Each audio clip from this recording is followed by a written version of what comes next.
Komið sæl og velkomin að annar fjórða fyrirlestur í fyrirlesturöðinni Englavélin sem að Edda Öndveiðssetur og Þjóðmálastofnun standa fyrir. Fyrirlesturinn þessu sinni er Sveinbjörn Þórðarson. Hann lauk BA-nám í heimspeki hér í Háskóla Íslands. Eftir það hélt hann til London þar sem hann lauk mastersprófi í vísindaheimspeki, er ekki rétt með þú. Og þaðan hélt hann svo til Edinborgar þar sem hann náði sér í annan mastersprófi í þetta sinni í vísindasögu. Núna leggur hann stund á doktorsnámi í hugmyndasögu við þann sama skóla. Sveinbjörn er einn af kaflahöfundunum, það er ekki allir fyrirlesarar hér sem eru kaflahöfundar en Sveinbjörn skrifaði annan kaflan í bókinni. Erindið í dag það heitir Nýfrjálshyggjan enn ein útópía upplýsingarinnar og hann er að tala út frá kaflanum og er að byggja ofan þær hugmyndir sem setur fram þar. Erindið verður rúmur hálfur klukkutími og eftir það verður gefið sögur, umræður og fyrirspurnir. En gjörðu svo vel, Sveinbjörn. Takk.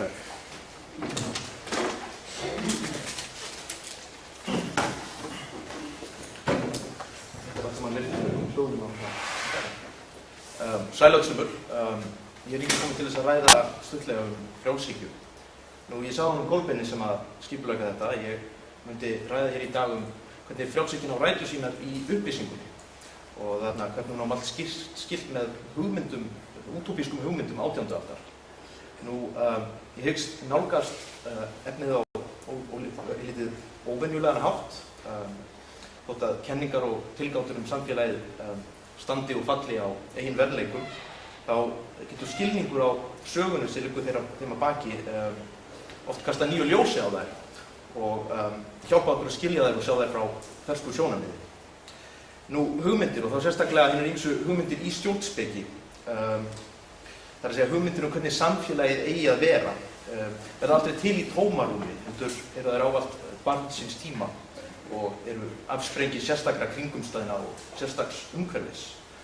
Og heimspekileg nálgun á hugmyndir á svona platónskan hátt sem að rannsakar rökfræðilegan strúktúr hugmyndakerfa kemur okkur bara svo langt. Fyrir vikið verður nálgunin hérna sagnfræðileg frekar en heimspekileg og eilítið gróf og stórum skala þar sem að ég hef takmarkaðan tímaramma. Ég ætla að byrja á því að ræða upphaf ýmissa lykilhugmynda frjálshyggjunnar á 17. öld og eftir það mun ég síðan fjalla eilítið útópískar hugmyndir heimspekinga upplýsingarinnar á 18. öld. Og svo loks mun ég ræða birtingamynd þessara hugmynda í frjálshyggju samtímans og hvaða ályktanir við getum dregið af þessu. Áður en ég ræði hvernig frjálshyggju hugmyndir spretta upp á nýaldartímabilinu, langar mig til þess að fjalla örstutt hugmyndir miðaldamanna samfélagið. Þeirra fyrstu vottar af því sem við myndum kallast við sem frjálslyndisstefnu eða eiginlegri frjálshyggju fyrir að líta dagsins ljós á 17. öld.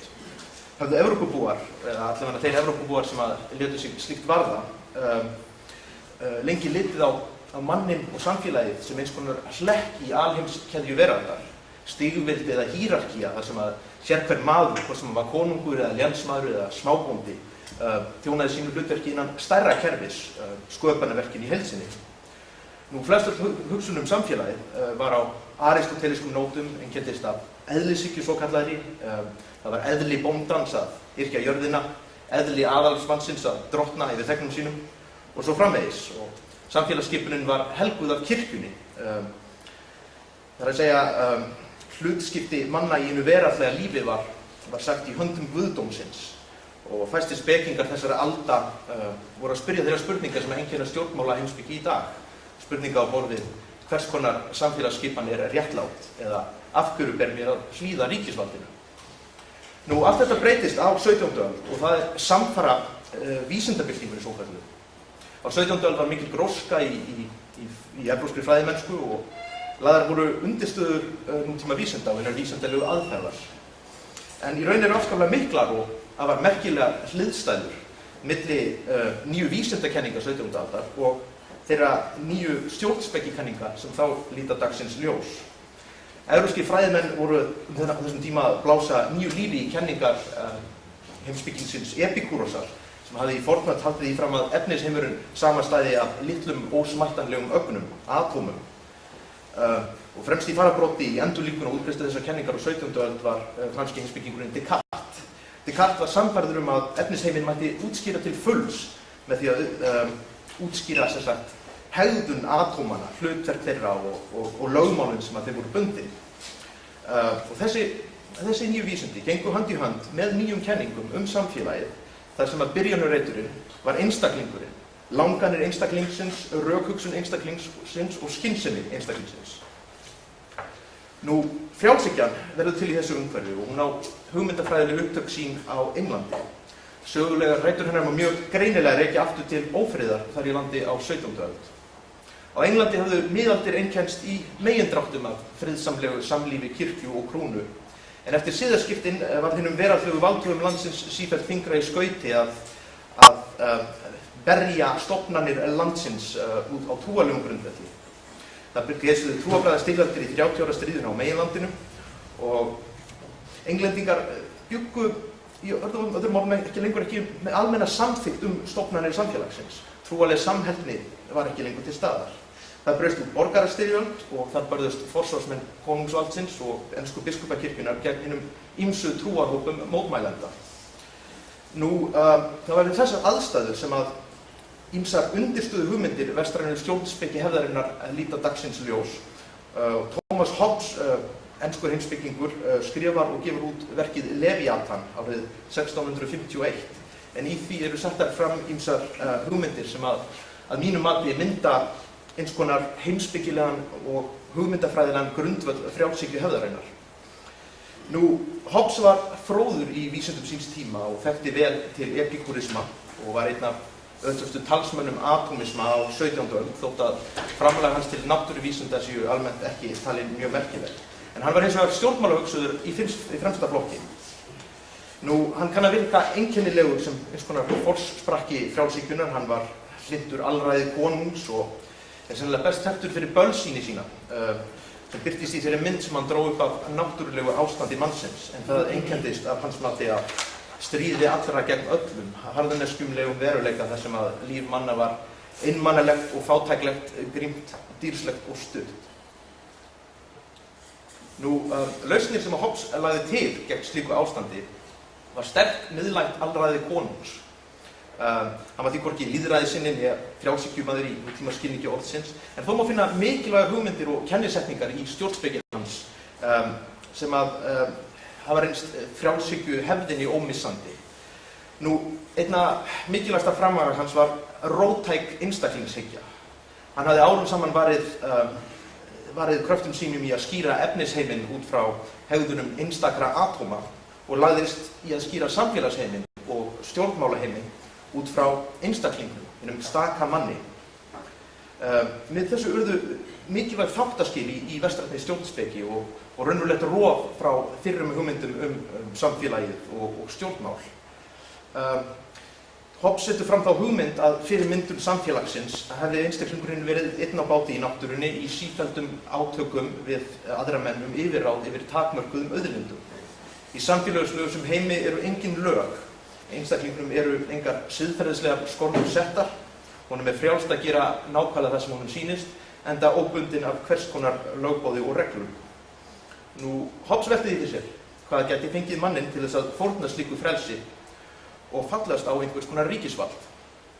Tilraunir til þess að svara þessari spurningu hafa sett mark á allflestar stjórnspekikenningar samfélagið síðan.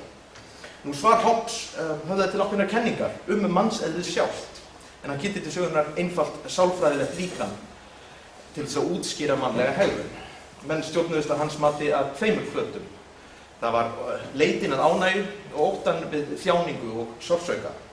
Í náttúrulegu ástandi, áður en samfélagið er orðið til, lifa menn í sífelldum ótta við aðra menn sem geta skaðað þá og drepið. Og það var óttinn við slíka meðferð sem þokaði manninum frá náttúru ástandinu yfir í borgaralegt samfélag. Sem skynsemisverur fórnuðu þeir óheftu frelsi sínu og settu á samfélag, laga og reglna þar sem sérhver einstaklingur naut vernda ríkisins frá dýrslegu og ágjörnu eðli nágrannans.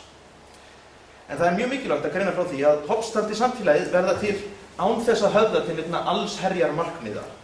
Samfélagið á sér hvorki rætur í trúarlegum hugmyndum eða sögulegri hefð.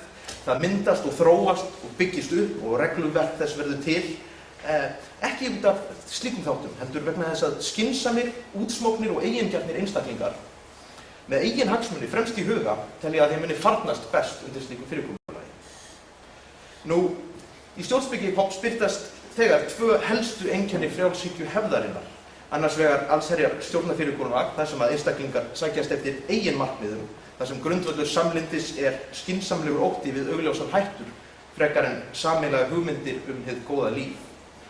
Og hins vegar réttlæting á stjórnskipan samfélagsins út frá ákvörðun einstaklingsins, sem sjálfselskur og skynsamur. Hvort tveggja stangaðist mjög bersýnilega á við miðalda hugmyndir samfélagið. Nú, manneskjan eins og Hobbes lýsir hefur ekkert not fyrir umfangsmiklar hugmyndir guðdómlega skipan eða æðri markmið. Hún leitast einungis við að öðlast ánægju og forðast sársauka og nálgast þessi markmið með skynsemina að vopni. Nú, þótt að heimspeki Hobbes marki upphaf ýmissa lykilhugmynda frjálshyggjunnar John Locke sá heimspekingur sem yfirleitt álitinn hennar fyrsti raunverulegi forsvari. Í ritgerðum Ríkisvaldið eru öll hin klassísku stef frjálshyggjunnar kynnt til sögunnar, en þó afar svipuðum nótum og í verkum Hobbes. Samfélagið var að mati Lockes sáttmáli skynsamra manna til þess að forðast ringulreið og vandkvæði náttúruástandsins. Hann var þó heldur bjartsýnni eðli mannsins og lagði mun meiri áherslu á mikilvægi eignarréttarins, enda var stjórnspeki hans til sem svar við yfirgangi konungsvaldsins á Englandi árin fyrir hina svokölluðu dýrlegu byltingu 1688. Frjálslyndis eða frjálshyggjuspeki Lockes var í rauninni eins konar heimspekileg málsvörn auðugrar borgarastéttar sem óttaðist að konungsvaldið myndi svipta hana eignum sínum. Nú, Locke var jafnframt einn af forsprökkum upplýsingarinnar, þeirri viðamiklu hreyfingu innan heimspeki og fræða sem hófst á 17. öld og stendur út 18. öldina. Hann ruddi braut fyrir fjölda heimspekinga sem lögðu sífellt meiri áherslu á skynsemiseðli mannsins. Heimspeki Lockes, bæði þekkingafræði hans og stjórnspeki, féll í frjóan jarðveg hjá evrópskum menntamönnum næstu öldina. Ekki síst hugmyndir hans gildislaust samfélag. Það er að segja samfélag þar sem trúarbrögð og lífsviðhorf nytu umburðarlyndis og væru óháð ríkisvaldinu. Slíkar hugmyndir þóttu afar róttækar í álfu sem skiptist mjög greinilega í hinar ýmsu trúarlegu fylkingar. Framfarasinnur á menntamenn í Evrópu, einkum á meginlandinu og þá sérstaklega í Frakklandi, leituðu til enskra heimspeki og enskra fyrirmynda í skrifum sínum og umbóta tilraunum. Enska frjálslyndisstefnan virtist til að mynda geta bundið enda á þær trúarlegu erjur sem höfðu steypt Evrópu í glundroða enn og aftur. Kenningar borgaralegt umburðarlyndi, plúralisma, einhvers konar vottur af fjölhyggju koma í kjölfar mikilla bjartsýnis skrifa á þessum tíma samfélagið. Fræðimenn voru sannfærðir að hægt væri að uppgöta hið sanna eðli mannsins og álykta út frá því hverjir væru skynsamlegustu stjórnarhættir samfélagsins. Slík bjartsýni var eitt af aðalmerkjum upplýsingaldarinnar, enda hafði þá orðið mikil endurvakning á mörgum fræðasviðum. Aflfræði Newtons og aðrar vísindaframfarir 17. aldar urðu fyrirmyndir heimspekinga. Helstu hugsuður upplýsingatímans bundu miklar vonir við að uppgötanir og aðferðafræði Newtons á sviði náttúruvísinda getur smám saman urðið kveikjan að framförum í þeim fræðum sem fengist við manninn og samfélagið. Margir fræðimenn á þessum tíma þóttust til dæmis beita hinni newtonsku tilraunaaðferð í rannsóknum sínum á mannseðlinum. Enski hagfræðingurinn og heimspekingurinn Adam Smith var einn af þeim, en hann lagði á þessum tíma grunninn að nútíma hagfræði með bók sinni Auðlegð þjóðanna. En eins og kunnugt setur hann þar fram fyrst kenningar lögmál markaðarins og skýrur þau á grundvelli mannlegrar skynsemi og þá sérlega skynsemi einstaklingsins. Nú, stjórnspekikenningar upplýsingaheimspekinganna voru æði ólíkar innbyrðis en þær höfðu hins vegar allar sameiginlegan kjarna, meira og minna. Mannlegt samfélag átti að endurskipuleggja með skynsemina að leiðarljósi, en ekki hefðina eins og tíðkast hafði aldirnar áður. Gömlu konungdæmin átti að víkja fyrir skynsamlegum kerfum sem ættu sér rætur í mannvísindum og samtímafræðum samfélagi. Á grundvelli mannlegs eðlis mætti uppgöta lögmál sem sýndu hvert væri hið besta stjórnarfar. Eitt skýrasta dæmi þennan hugsunarhátt má finna í heimspeki Helvetiusar, en hann var einn af róttæku Parísar heimspekingunum á árunum fyrir frönsku byltinguna. Helvetius var sannfærður að manneskjan væri óskrifað blað, hana mætti móta á marga vegu og þóttist hafa vísindilega kenningum hvernig þetta ferli ætti sér stað og hann hélt því fram að á þessu mætti byggja einhvers konar fyrirmyndar samfélag. Kenningar sínar menntun, ríkisvald og skipan samfélagsins voru réttlætti hann á vísindalegum grundvelli.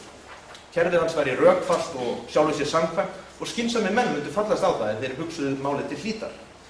Nú, bjartsýni af þessu tagi náði eftir hámarki í skrifum franska markgrefans Condorcet, en í ritinu Skissa af sögulegri sýn á framfarir mannshugans, sem hann skrifaði skömmu áður en hann lést af höndum ógnarstjórnar Jakobína, spáði hann óheftum og umfangsmiklum framförum í mannlegum fræðum. Hann taldi að maðurinn myndi uppgöta hinn sönnu vísindi samfélagsins. Afleiðingin yrði sívaxandi framfarir í listum, siðgæði, stjórnmálum og hagfræði. Maðurinn myndi finna endanlega lausn á stjórnmáladeilum með vísindin að vopni.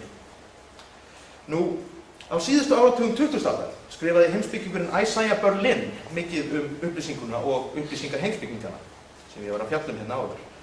Nú, Berlin sennilega best þekktur í dag sem eins konar málsvari hóflegrar frjálslyndistefnu og fyrir skilgreiningar sínar á svokölluðu jákvæðu og neikvæðu frelsi, sem oft sprettur upp í umræðum í stjórnspeki. En Berlin beindi hins vegar forranum á kröftum sínum í að rannsaka hugmyndasögu upplýsingarinnar. Hann lýsir vestrænu hugmyndalífi undanfarinna 250 ára sem eins konar stórfelldum átökum milli tveggja stefna, annars vegar arfleifð upplýsingarinnar og hins vegar rómantíkurinnar.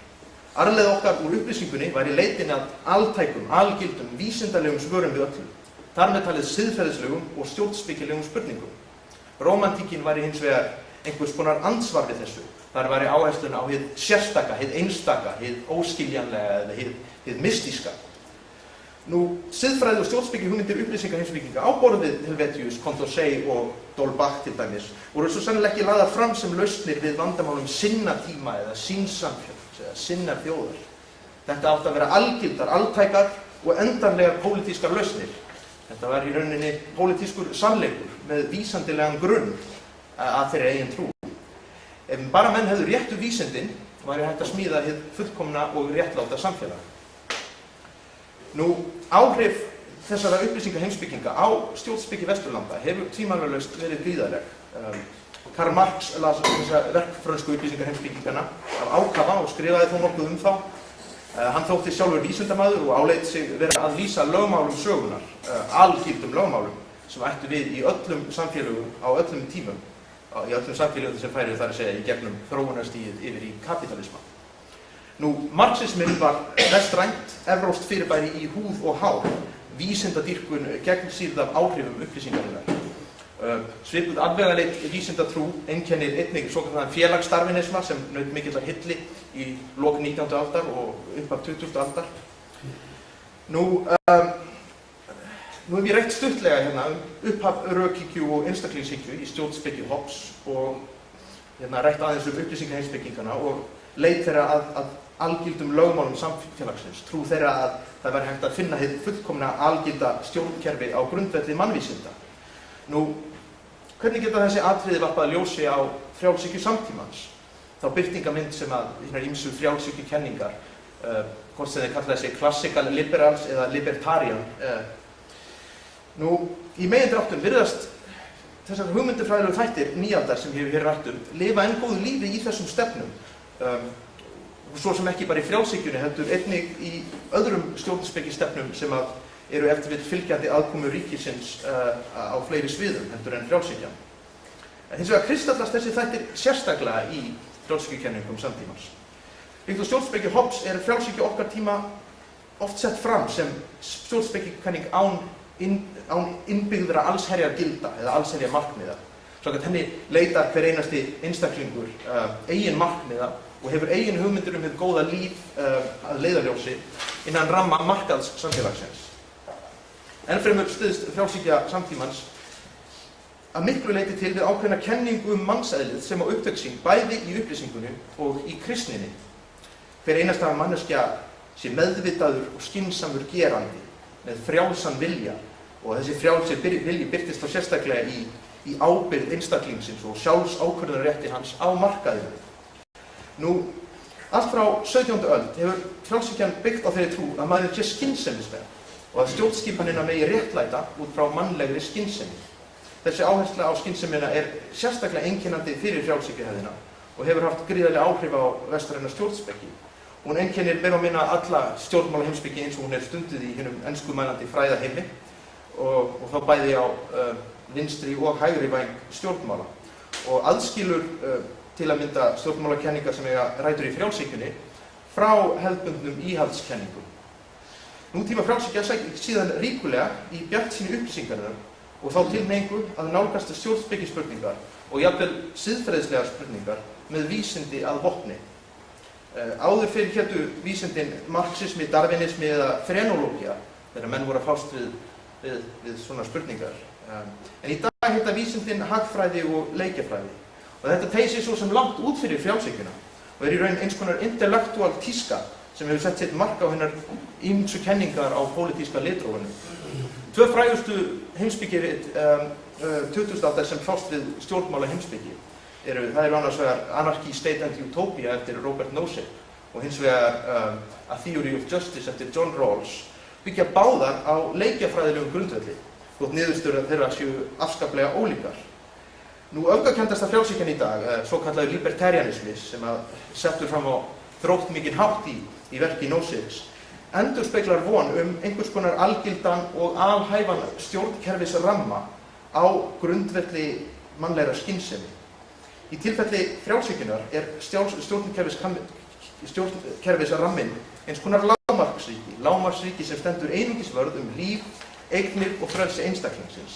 Allt annað ætti að vera hverjum í sjálfsvald sett.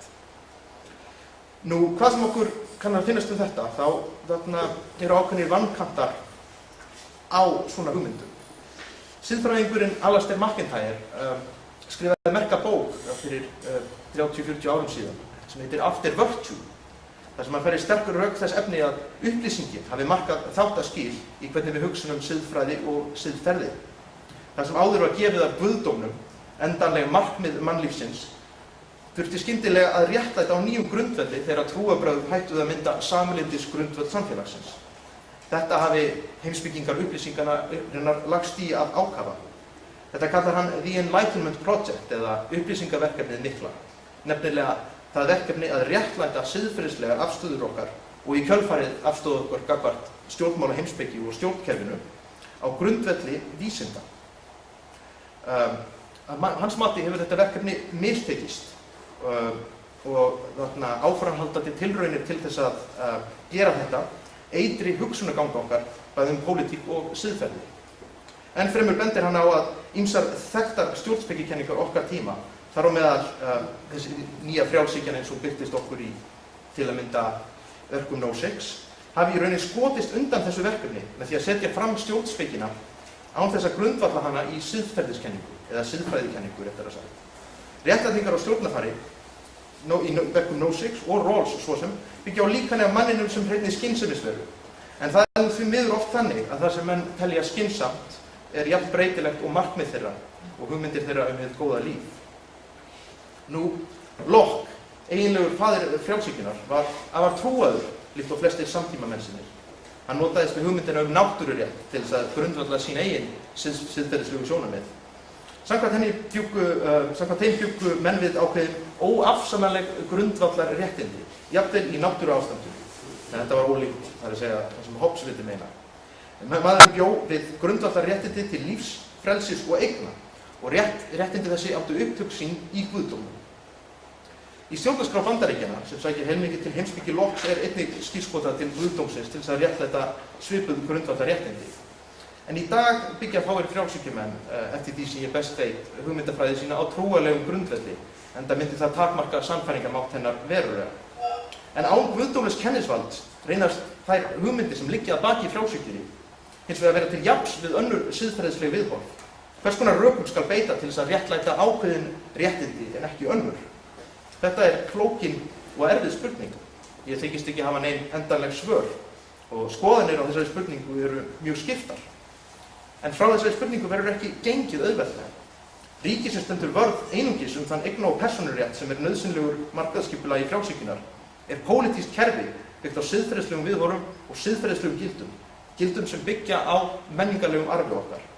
Nú ég ekki að hallmæla eigna- og persónurétti, síður en svo, heldur vil ég einungis benda á að meint gildisleysi frjálshyggjunar og ofurtrú á hin ýmsu mannvísindi sem liggja henni að baki eru blekking sem við höfum fengið í arf frá upplýsingunni.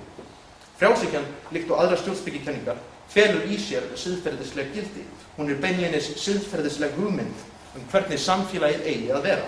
Hún verður að keppa á jafnréttis grundvelli við aðrar slíkar hugmyndir. Hún hefur ekki tilkall til þess að vera álítin vísindalegri eða gildislausari en hugmyndir sem gera ef til vill ráð fyrir víðtækari hlutverki ríkisins í samfélaginu. Það sem að reynt að sýna fram á notandi leikjafræðileg líkön samtíma fræðimanna.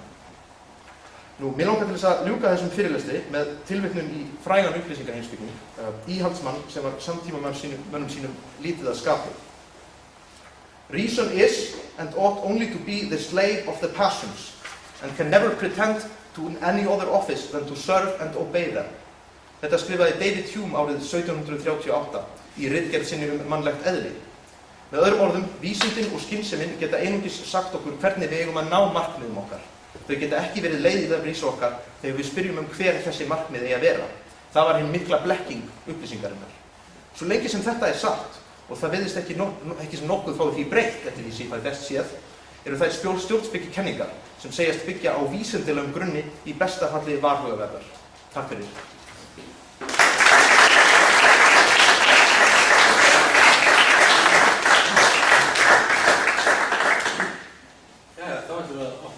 Spurningar og ábendingar. Eitthvað sem við byrja. Það kannski ríði á valið. Já. Þú tengir frjálshyggju mjög sterkt við þessa vísindahyggju. Já. En svo eru til dæmis stórir fræðimenn innan frjálshyggjuhefðarinnar eins og Hayek sem að gagnrýna þessa vísindahyggju. Hvernig staðsettur Hayek í því samhengi? Er hann frjálshyggjumaður eða myndur líta á hann sem íhaldsmann meira? Hayek er flókið dæmi, út af því að Hayek áleit sig vera íhaldsmann, áleit sig vera skeptískan á mannleg fræði. En nú stundaði hann heilmiklar rannsóknir á þessum sömu mannlegu fræðum og hikaði ekki við að draga frá þeim alls konar normatívar álíktanir. Þú þarft ekki að gera annað en að lesa bók eins og Veginn til ánauðar, Rótur Svörfdóm, til þess að sjá þetta. Þar beitir hann í rauninni hagfræðilegri og samfélagslegri analýsu til þess að komast á mjög siðferðislegu niðurstöðu. Náttast til að kynna þig. Já, ég heiti Kristján Emil, þetta er mjög hólítið. Ég var bara veltað fyrir mér að því að tala frjálshyggjan eigi sér rætur í vísindahyggjunni, þessi aðskilnaður frá því að það sé svona guð, vald, eða ríkisvald, eða þess að konungsvald, en af hverju ætli það sé þá sem líklegast er, og ég hef ekki þörflega fyrir því að þeir sem aðhyllast frjálshyggju, og ekki þessar í frjálshyggju sem í baka hennar í Ameríku séu miklu frekar fólk sem kennir sig við trú og biblíu heldur en þeir sem eru svona félagshyggju Ég er nú ekkert vissum að það sé nauðsynlega sagt að frjálshyggjumenn séu líklegast til þess að vera trúaðri heldur en annað fólk. En ég veit ekki svarið þessu. Það er svolítið enga tilgátur.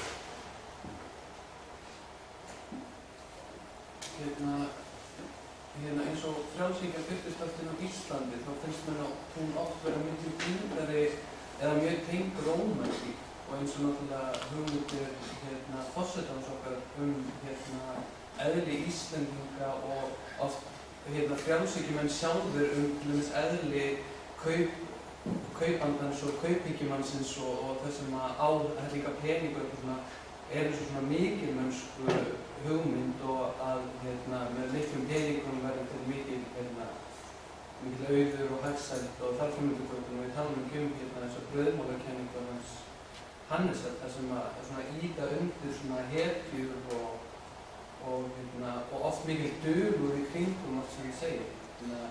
Finnst þér alveg skýrt að þetta sé tengt í upplýsinguna og vísindatrú frekar heldur bara gaman? Þessi þættir samtvinnast á mjög flókinn hátt. Það verður ekki aðgreina milli í rauninni stjórnspekinnar sem einhvers konar fræðilegs eða heimspekilegs kerfis og síðan þeim málflutningi sem oft haldið uppi í samfélaginu ágæti markaðarins. þetta tvennt fer ekkert nauðsynlega hönd í hönd.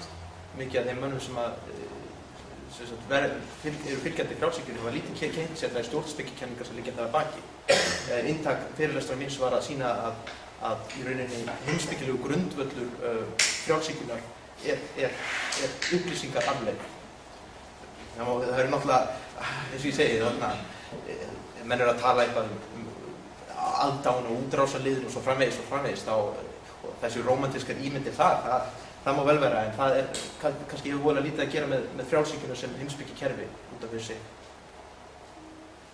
Ragnar?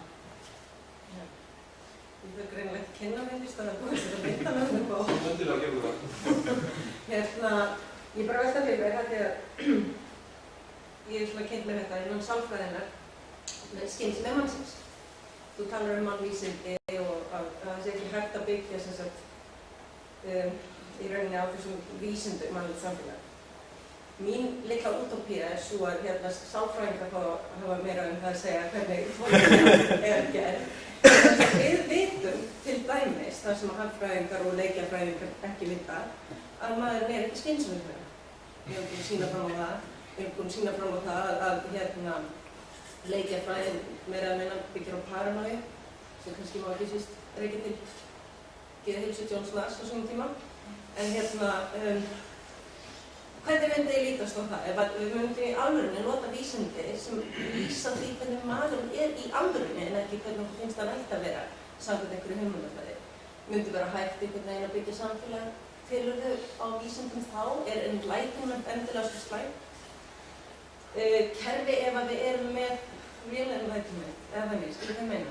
Vandamálið hérna er það sem er kallað the naturalistic fallacy í siðfræði. Það er að segja, eðli hlutana getur aldrei sagt okkur hvernig hlutirnir eigi að vera frá siðferðislegu sjónarmiði. Það er að segja að jafnvel þótt það væri í eðli mannsins að vera ágjarn, ofbeldisfullur og slæmur, þá myndi það engan veginn réttlæta það að maðurinn væri það. Siðferðislegi heimurinn er aðskildur staðreyndum heiminn. Það er að segja að þótt að maðurinn sé á þennan hátt, þá getur það bara sagt okkur, hjálpað okkur að ná leiðum að markmiðum. Það getur ekki hjálpað okkur að segja með spurninguna hver markmiðin er að vera, hvers konar samfélag viljum við. Það er að segja, sálfræðin getur reynst okkur tól til þess að ná markmiðunum okkar, en hún getur ekki sagt okkur til hver markmiðin okkar eigi að vera. Það er siðferðisleg spurning. Ég held samt að það sé einmitt búið að nota þekkingu sálfræðinnar talsvert mikið upp á síðkastið til þess að segja okkur hver okkar markmið eigi að vera. Það er að segja markaðshyggjan markmið og svo framvegis. Það er einmitt búið að reyna að nota það þekkingu sem er orðið til innan svona persuasion, fortalnarfræði til þess að á massavís segja okkur einmitt hver okkar markmið eigi að vera. Þetta er alveg rétt. Þannig að það hlýtur að vera hægt að snúa eitthvað geður og En þú verður ekki einhvern veginn, það eru tvær hliðar á þessu líkani sem er oft sett fram í nútíma hagfræði eðli mannsins.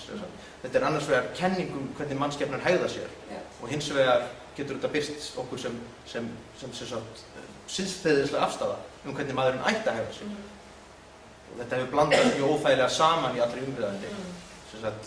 Í sjálfu sér er ekkert athugavert við að búið til líkan af einhverju mannlegri hegðun og pröfa hvort það virki, hvort það gefi okkur forspágetu, hvort það smíði líkon sem að módela mannlega hegðun. En þetta breytist þegar menn segja svona eiga menn að hegða sér. Menn eiga að vera sjálfselskir, skynsamir, agendar. Sveinn Tryggvason ég. Takk fyrir bara mjög áhugaverða fyrirlestur. Ég held að það sé býsna mikið til í því sem þú segir varðandi Hobbes róttæka einstaklingshyggju og að hann sú aðferðafræði sem hann það sé aðferðafræði sem hann fýstist upp í til Mises meðal annars. Ég á hins vegar svolítið erfitt með að fylgja eða taka undir afstöðinu það að vísindahyggja og það að vilja skipuleggja samfélagið með einhverjum tilteknum hætti sé hluti af frjálshyggjunni. Ég allavega fyrir mína parta er einn af þeim sem segir að frjálshyggjan bjóði fólki almennt að lifa lífinu eins og það kýs og að skynsemi, að maðurinn sem skynsamur er kannski eins og Mises útskýrið að hann sé ekkert endilega meðvitaður það hvað sé honum sé fyrir bestu. Maðurinn getur verið haft á hugmyndu það að sprauta sig með heroíni sé frábært og svo það sé löstur og verið leiðandi glötunar, þá ef hann óbrenglaður, það sé ekki geðveikur beinlínis, þá sé maðurinn rasjónel, hann það sé. Þannig að ég sé, í þessum tildu finnst mér vísindahyggjan eða enlightenment vera í rauninni miklu frekar fundamentið fyrir það sem að ýmsir sósíalistar og jafnaðarmenn leggja til grundvallar til þess að geta hagað samfélaginu á þann hátt sem þeir telja best og eftir þeim normum sem þeir aðhyllast. Ég veit ekki, getur við kannski einhvern veginn byggt betur undir þessa staðhæfingu það að frjálshyggjan sé í rauninni ekki eins njútral gagnvart gildum og menn vilja vera láta. Já, ég fjallaði svolítið þetta í kaflanum. Mér langaði til þess að koma þessu fyrir hérna í fyrirlestrinu, en það gafst í miður ekki tími. Málið það að, og þetta, hér eru náttúrulega komnir í rauninni út fyrir viðfangsefni mitt í fyrirlestrinu. Svarið mitt við þessu myndi vera það að þessi rammi, þetta regluverk sem er sett fram í svokvöldum svona libertarian kenningu, eins og til dæmis í verkum Nozick. Hugmyndin, og Nozick með þess að viðurkennir að þetta er útópía, ég meina, verkið hans heitir Anarchy, State and Utopia. Þannig að hugmyndin hans er að það verði til að ríki sem byggi á þessum þremur þáttum. Ríkisvaldið, verndandi líf, frelsi og eignarrétt. Að þetta getur skapað einhvers konar umbrella, einhvers konar reglum utanum allar hugmyndir við góða líf. En svo er hinnlega ekki. En svo hefur við sýnt fram á í alls konar merkilegri fræðimennsku, meðal annars Jonathan Wolff hjá University College sem við fína bókum þetta. Að sem sagt, þetta er í rauninni þetta regluverk sjálft og bara hvers konar regluverk sem við hugsum okkur. Bara hvers konar regluverk sem í kringu samfélagið. Hvers konar ríkisvald sem mun pína einhvers konar gildi, einhvers konar siðferðislega gildi upp á okkur. Þá er spurningin ekki hvort að ríkið pínu upp á okkur gildi eða ekki, heldur hvaða gildi ríkið pínu upp á okkur. Þannig að frelsi og líf og eignir, eða þessi natural law sem frjálshyggjumenn held ég allir aðhyllast, hvort sem þeir svo vísa til guðlegrar náttúru eða eins og Locke eða bara ekki. Þú telur að það sé í sjálfu sér gildi og sé það meðlega undir sömu sök sett og eins og hvaða vísindahyggja sem er. Hvaða annað kerfi? Hvaða annað siðferðislega kerfi í rauninu? Þetta er náttúrulega mjög stórt viðfangsefni og svolítið út fyrir það sem ég var að tala um. En ég held að það megi í grófum dráttum segja það að sem sagt það að halda því fram að það sé hægt að búa til einhvers konar neutral regluverk í kringum samfélagi sem mismuni ekki hugmyndir fólk sem er góða líf. Það er blekkingin. Út af því að hlutir eins og meira að segja réttindi sem frjálshyggjumenn takmarka sig við, réttindin til frelsis, til lífs, til eigna, eru réttindi sem munu skerast á og það eru átök á milli þeirra. Þannig að ég myndist á Berlin í fyrirlestrunum mínum. Að ég sagði Berlin, hann var mjög merkur svona liberal hugsuður og hann setti fram teóríu sem heitir pluralistic liberalism. Þar sem hann var í rauninni eins konar frjálshyggjumaður, nema hann vildi meina það að frjálshyggjan þyrfti alltaf að vera kompromís. Alltaf að vera kompromís hinna ýmsu aðila sem hafa ólíkar hugmyndir fyrir góða líf. Það væri ekki hægt bara að skapa eitthvað hlutlaust regluverk í kringum þetta. Heldur þyrfti þetta sífellt að vera í rauninni eitthvað sem einkennir svona liberal vestræn samfélag. Einhvers konar pólitískur díalógur þar sem að menn gefa og taka og komast að sátt hlutina í gegnum einhvers konar lýðræðisleg ferli.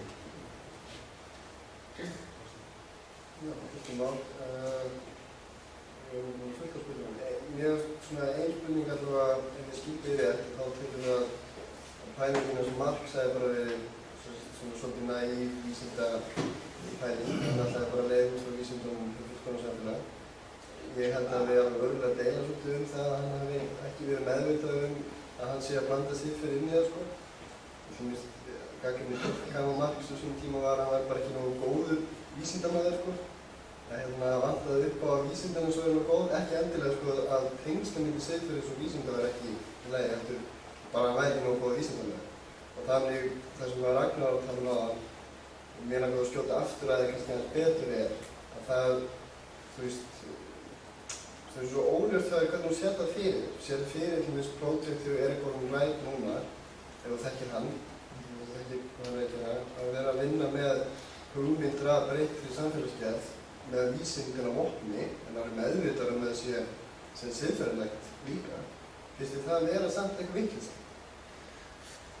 Sko, alls ekki nauðsynlega. Ég meina, en menn verða að passa sig á því að reyna ekki að smygla út frá faktúal forsendum, staðreyndum, smygla inn í fræðimennskuna sína siðferðislegum dómum.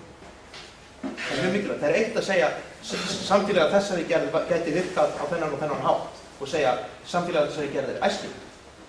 Þetta eru mjög ólík viðfangsefni.